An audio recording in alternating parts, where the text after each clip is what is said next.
비상계엄 당시 상황 관련해서 어떤 점 강조하시고 싶으신지. 뭐 강조라기보다는 제가 그 당시 12월 3일 날 국회 운영수석을 했습니다. 그래서 여야 관련된 부분에 대한 내용들을 좀 알고 있고, 그 당시 국회의사당 안에서 이루어진 내용들 상세히 제가 말씀드리도록 하겠습니다. 따로 좀 준비하신 자료나 서류. 아니, 전혀 몰라요. 그냥 와서 내란과 관련된 내용에 대해서 좀 설명을 좀 듣고 싶다고 해서 국회 차원에서 그 당시 어떤 일들이 있었는지에 대해서 제가 좀 소상히 말씀드리겠습니다. 특검에서 뭐 구체적으로 어떤 부분 물어볼 거다 이런 얘기도 없었나요? 예. 그냥 좀 출석해서 당시 상황을 좀 듣고 싶다고 해서 제가 그때 원내 수석이었기 때문에 그 부분은 말씀드린다고 말씀드렸습니다. 이 정도 되나? 의원님 혹시 그 당시 여야 어떤 대립이라든지 예. 정치적인 상황에 대해서도 좀 설명해 주실 생각이 있을까요? 물론 질문이 나와야겠죠. 질문이 나오면 그때 말씀드리는데, 그 당시 뭐 12월 3일 날 내란의 밤이지 않았습니까? 그 당시 내란의 밤이라고 하는 것이 제가 이제 오면서 차 타고 오면서 기억나는 게, 저도 이제 마포대교를 건너가면서 우리 제 비서한테 그 얘기를 했던 기억이 나거든요.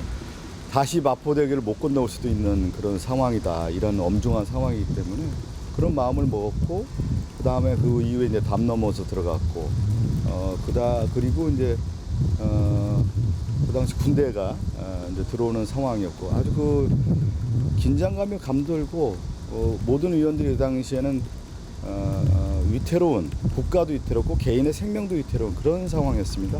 뭐 그런 내용들 좀 자세하게 말씀드리겠습니다. 국회에 대한 어떤 그 군경의 통제 부분도 있었지만 특검이 포커싱 하는 부분이 국민의힘 내부에서 이루어졌던 어떤 비상계엄 해제 표결 방해 의혹에 대한 특검이 좀 진행. 그거는 분명히 저는 방해가 있었다고 봅니다, 저는. 예, 그 부분에 대한 제 생각을 좀 말씀드리겠습니다. 예.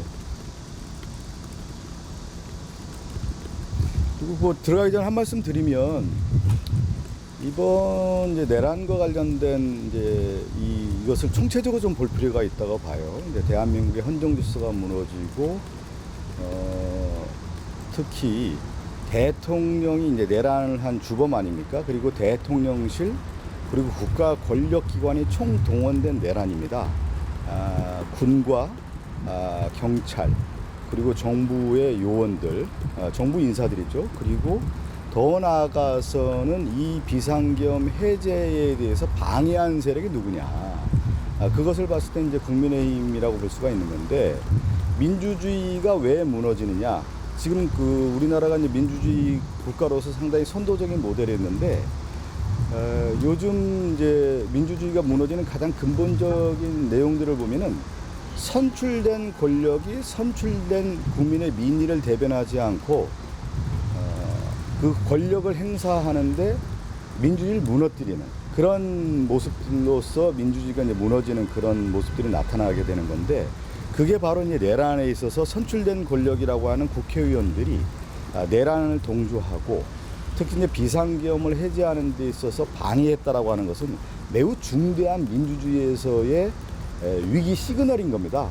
이 부분에 대해서는 제가 오늘 검찰에서 이 부분을 저는 좀 집중적으로 좀 말씀드렸는데, 민주주의에 대한 부분, 선출된 권력이 어떻게 민주주의를 무너뜨리는지, 이거는 제가 말씀드려야 된다는 생각이 들어서 오늘 오게 됐습니다. 네, 감사합니다.